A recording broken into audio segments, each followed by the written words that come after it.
Feche os olhos e imagine-se no meio de uma planície árida do Mediterrâneo.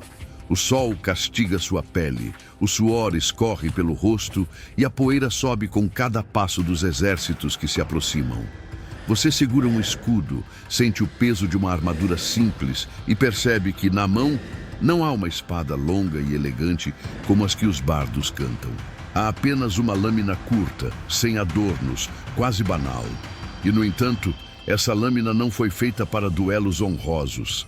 Ela foi feita para matar, rápida, silenciosamente, sem glória individual.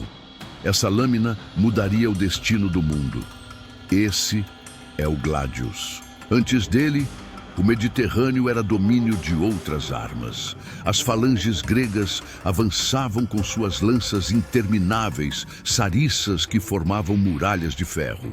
Os bárbaros brandiam espadas pesadas, afiadas para cortes brutais, capazes de decepar membros em um só golpe. O campo de batalha era um espetáculo de força bruta e alcance. Roma, ainda jovem, parecia apenas mais uma república tentando sobreviver nesse mar de aço e sangue. Mas tudo mudaria quando seus soldados encontraram um inimigo improvável. Nas colinas da Espanha, Roma enfrentou os celtiberos, mercenários duros, guerreiros moldados em séculos de guerra tribal. E foi ali que os legionários viram pela primeira vez uma espada diferente. Curta, de folha dupla, afiada nos dois lados, com ponta aguda feita para perfurar. Nas mãos de um guerreiro, ela era letal. Cada golpe não buscava um espetáculo, mas o fim imediato. Atravessar carne, romper órgãos, derrubar o adversário sem esforço. Roma, pragmática como sempre, não desprezou o que via. Cobiçou. Você quase consegue ouvir os debates no Senado e nos acampamentos militares. Essa arma é diferente. Essa arma pode ser nossa. Os romanos não apenas copiaram o design celtíbero, como o aperfeiçoaram em suas forjas. O chamaram de Gladius Hispaniensis, o gládio hispânico. E ali nasceu não apenas uma arma, mas uma doutrina, uma nova forma de entender a guerra. O gládio não era belo. Não prometia glória em combates heróicos. Ele não brilhava nos poemas, como as espadas de Aquiles ou Heitor. Ele era funcional. Tinha cerca de 60 centímetros, leve o suficiente para estocar repetidas vezes, pesado o suficiente para atravessar carne e osso. E sua verdadeira força não estava na lâmina em si, mas na forma como Roma o usava. Imagine uma linha de legionários. Ombro a ombro, seus escudos retangulares, os escuta, formam uma muralha quase intransponível. O inimigo avança, brandindo espadas longas que precisam de espaço para golpear. Mas os romanos não cedem. Atrás da muralha, o gládio entra em ação.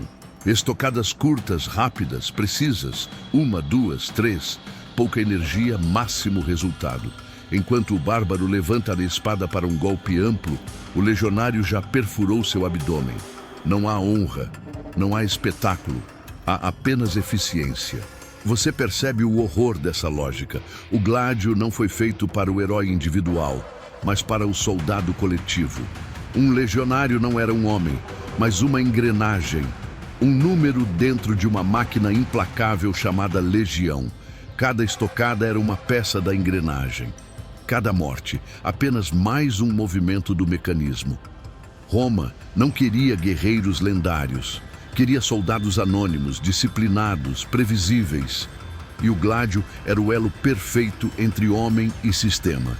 Foi assim que Roma começou a transformar a guerra em algo industrial. As vitórias não vinham de espadachins habilidosos, mas da repetição incansável de movimentos treinados.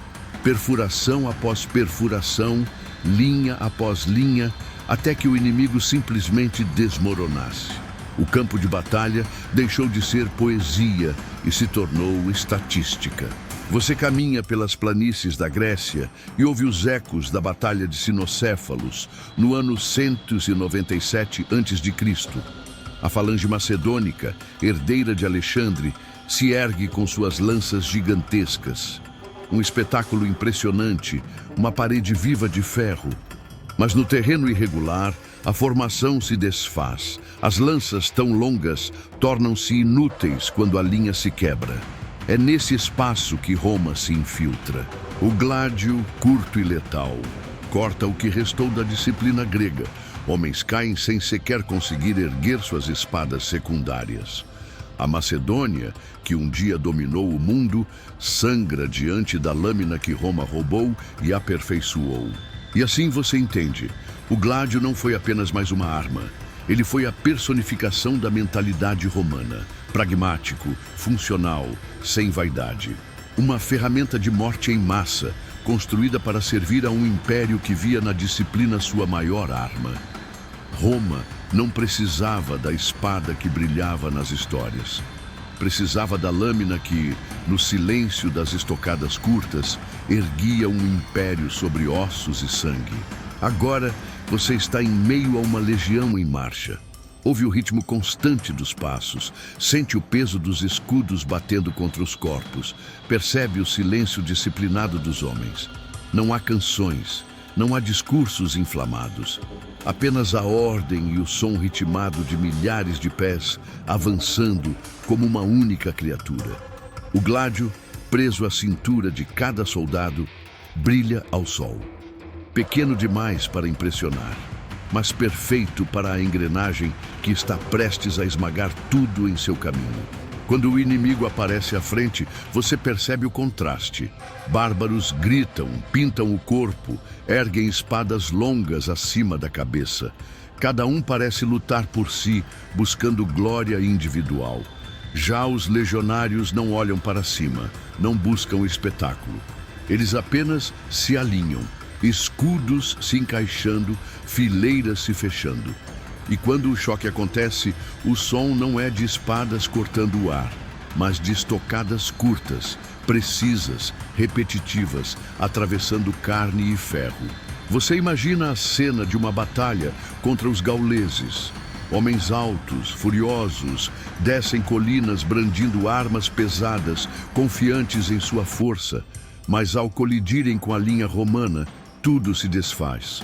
Os golpes amplos batem contra os escudos, ressoam como trovões, mas não encontram carne. E antes que possam recuar, o gládio já perfurou seus abdômenes, já quebrou sua disciplina. Em minutos, a fúria bárbara se transforma em caos. O campo é tomado não pela força, mas pela ordem metódica. O gládio se torna a prova de que Roma não vencia apenas pela superioridade material, mas pelo cálculo. Ele exigia proximidade, coragem e frieza. Exigia que o legionário permanecesse imóvel enquanto o inimigo urrava diante dele, apenas esperando o momento certo para estocar. Essa espera, essa disciplina, era tão letal quanto a lâmina em si. Nas campanhas contra Cartago, você vê o gládio ser colocado à prova contra o maior estrategista da época, Aníbal. Ele havia humilhado Roma em Canas, destruindo legiões inteiras. Mas Roma aprendeu, reformou suas fileiras, aperfeiçoou sua disciplina e quando o confronto final em Zama chegou, o gládio estava lá, em mãos firmes, em movimentos curtos, transformando a vingança em carnificina. Você percebe como a arma se encaixava na lógica romana de guerra, prática, econômica, implacável. Enquanto outros povos buscavam vitórias rápidas em cargas devastadoras, Roma desgastava, cercava, avançava lentamente como uma muralha móvel. O gládio não precisava de grandes gestos, precisava apenas de persistência. Cada estocada era uma pequena vitória, e somadas, essas pequenas vitórias erguiam impérios. As descrições antigas falam de campos de batalha cobertos de corpos com feridas curtas, profundas, letais. Homens que morreram sem entender como. Uma espada longa podia deixar cicatrizes, mas o gládio deixava silêncio. Não havia tempo para gritos heróicos, apenas a morte rápida de quem foi perfurado no coração ou no pulmão. Você quase sente a frieza dessa lógica. Roma não lutava para inspirar, lutava para dominar. Com o gládio, Roma conquistou a Espanha, a Gália, a Macedônia, a Grécia.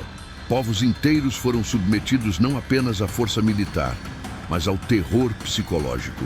Porque enfrentar os legionários não era apenas enfrentar homens, era enfrentar uma engrenagem perfeita, onde cada soldado era substituível, cada morte irrelevante, cada golpe calculado. O inimigo podia se multiplicar em número, mas nunca em disciplina. E você entende que nesse auge, o gládio não era apenas uma ferramenta de guerra. Ele era um símbolo da mentalidade romana, da crença na ordem sobre o caos, na disciplina sobre a fúria, na coletividade sobre o indivíduo. Enquanto as lendas falavam de espadas que traziam glória, Roma ensinava uma lição brutal. Não é a arma que traz grandeza, mas o sistema que a impunha. Ainda assim, você percebe algo inquietante. Cada vitória conquistada pelo gládio também plantava sementes de arrogância. Roma começava a acreditar que sua máquina era invencível, que sua disciplina era eterna, que seu império jamais ruiria. E como você já viu em tantas histórias, é justamente nesse instante, no auge da força, que a decadência começa a se aproximar. O tempo avança e você sente que o campo de batalha mudou. O mundo já não se curva tão facilmente ao passo firme das legiões. Roma não é mais a jovem república que marchava em expansão constante. Agora é um império cansado, com fronteiras imensas, pressionado por inimigos em todos os lados. E nesse cenário, a arma que um dia moldou a história começa a mostrar sinais de desgaste. Você observa o gládio em combate contra novos adversários. Cavaleiros germânicos que investem rapidamente, partas que atacam à distância com chuvas de flechas, hunos que se movem como sombras sobre cavalos velozes. O gládio, curto e eficiente em combates de proximidade, torna-se uma lâmina limitada. Ele foi feito para o choque de linhas, para o aperto claustrofóbico das formações de infantaria. Mas agora a guerra é fluida, imprevisível, espalhada em campos vastos. Os generais romanos entendem essa mudança. Você os vê adaptando estratégias, pedindo novas armas. Surge então a espata, uma espada mais longa, usada primeiro pela cavalaria. Com seu alcance ampliado, permite cortes à distância, ataques a cavalo e duelos mais flexíveis. O que começou como arma secundária se torna peça central. Aos poucos, o gládio, antissímbolo absoluto da legião, é relegado à sombra. E você percebe a ironia cruel. O gládio nasceu para conquistar, mas Roma já não conquista. Roma resiste. Resiste nas florestas da Germânia, onde emboscadas dizimam suas legiões. Resiste no Oriente contra cavaleiros partas que nunca permitem combate direto. Resiste contra bárbaros que avançam em ondas, ignorando a disciplina que um dia fez o mundo temer. O gládio, arma de expansão, já não tem lugar em um império que luta apenas para sobreviver. Ainda assim, você caminha entre soldados que se recusam a abandoná-lo. Para eles, a lâmina curta não é apenas ferro, é identidade. Muitos veteranos a carregam como lembrança de campanhas antigas, como se segurar o gládio fosse segurar a própria Roma que um dia existiu. Eles sabem que a espata é mais prática, mas o gládio traz a memória de vitórias que pareciam eternas. Nas últimas grandes batalhas, você vê o gládio ainda brilhar, mas já não como antes. Nas mãos de soldados mal pagos, muitas vezes estrangeiros contratados às pressas, a lâmina não tem mais a mesma precisão. O muro de escudos já não é tão firme, a disciplina já não é tão coesa. O que antes era máquina implacável de guerra se torna uma engrenagem enferrujada. O gládio fere, ainda mata, mas não decide mais destinos de impérios. Você sente que o declínio da arma acompanha o declínio do próprio império. Assim como Roma adota deuses estrangeiros, costumes estrangeiros e até soldados estrangeiros, também adota armas que não nasceram em suas forjas. O coração pragmático de Roma, que um dia absorveu o gládio dos celtíberos, agora absorve a espata. Mas dessa vez, não como conquista, como necessidade desesperada. Nas ruínas do Império, você encontra gládios abandonados, lâminas enferrujadas, esquecidas em campos de batalha ou guardadas em túmulos silenciosos de veteranos. Nenhuma delas tem a aura de uma espada lendária. O gládio não pertenceu a heróis solitários, mas a uma máquina coletiva. E talvez por isso sua queda seja tão silenciosa. Não há uma última batalha gloriosa, apenas o desgaste inevitável de uma arma que cumpriu seu papel até o fim. E, no entanto, o gládio sobrevive de outra forma. Você o vê em museus, exposto em vitrines, analisado por historiadores que ainda tremem ao imaginar o que significava enfrentar milhares de estocadas curtas e precisas.